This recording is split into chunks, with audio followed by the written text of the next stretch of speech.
वित्त मंत्री निर्मला सीतारमण ने इकोनॉमिक सर्वे पेश किया।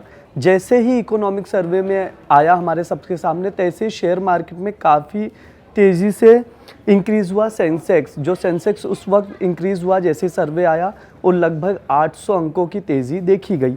अभी जो समय हो रहा है 2:15 जब हम वीडियो बना रहे, इस वक्त जो है निफ्टी 50 है 23,445 अंक है, लगभग 190 प्लस है। इसके अलावा बैंक निफ्टी की बात करें तो 49,350 अभी है इस वक्त और लगभग 24 से 28 पॉइंट्स प्लस चल रहा है। और सेंसेक्स की बात करें तो 77,000-78,000 के बीच में ही है। जब सर्वे आया तब 800 अंकों की तेज़ी देखी गई थी। अभी जो है इस वक्त लगभग 500 अंकों की तेज़ी बनी हुई है। ये हमने इसलिए लाया क्योंकि शायद मार्केट पर इकोनॉमिक सर्वे का काफ़ी ज़्यादा पॉजिटिव इम्पैक्ट पड़ा, इस वजह से सेंसेक्स इंक्रीज़ हुआ। इसके अलावा इकोनॉमिक सर्वे की भी बात कर लेते हैं कि जो सर्वे आया है उसमें क्या कुछ रहा है। इसमें ख़ास बात यह है कि एआई की बात की गई है। एआई के थ्रू जो लेबर मार्केट है उसको कन्वर्ट करने की बात की गई है। इसके चलते जो ग्रोथ है प्राइवेट सेक्टर का वो इंक्रीज़ होगा, ऐसा कहा गया है इस सर्वे में। इसमें विदेशी निवेश की बात की गई है, जो इन्वेस्टमेंट है उसकी बात की गई है कि इन्वेस्टमेंट को लगातार बढ़ाने की कोशिश की जा रही है और विदेशी जो फॉरेन इन्वेस्टमेंट है उसमें भी तेज़ी देखी जाएगी, ये कहा गया है।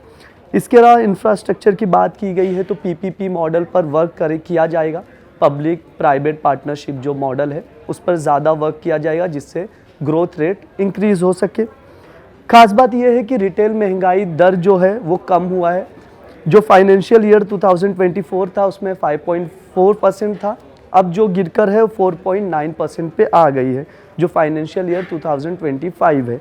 इसके अलावा जो इसमें ख़ास बात यह है कि महंगाई मैंने बता ही दिया, महंगाई में गिरावट देखने को मिली है।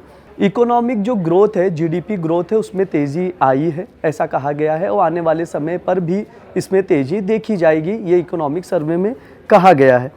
कुल मिलाकर यह है कि सर्वे को काफ़ी पॉजिटिवली देखा जा रहा है क्योंकि इसका इम्पैक्ट मार्केट पर भी पड़ा है। क्योंकि मार्केट में भी देखा गया कि आप जिस हिसाब से मार्केट भी पॉजिटिव हुआ, लगातार आप देख रहे थे शेयर मार्केट में गिरावट दिख रही थी, लेकिन आज जैसे सर्वे आया उसके बाद अंकों में तेज़ी देखी गई, चाहे बैंक निफ्टी की बात करें या निफ्टी 50 की बात करें या सेंसेक्स की बात करें। खास बात यह है मैन्युफैक्चरिंग सेक्टर्स पर भी फोकस किया गया है, सर्विस सेक्टर्स पर भी फोकस किया गया है। जो एक्सपोर्ट है उसको बढ़ाने की बात की गई है, उसमें बताया गया है कि 11.6% जो एक्सपोर्ट है सर्विस सेक्टर में वो बढ़ा है। तो ये ओवरऑल सर्वे में जो चीज़ें थी वो हमने आपको बताई। इसके अलावा इससे जुड़ी जितनी भी खबरें आ रही है बजट से या इकोनॉमिक सर्वे से, हम आप तक लेकर आ रहे हैं।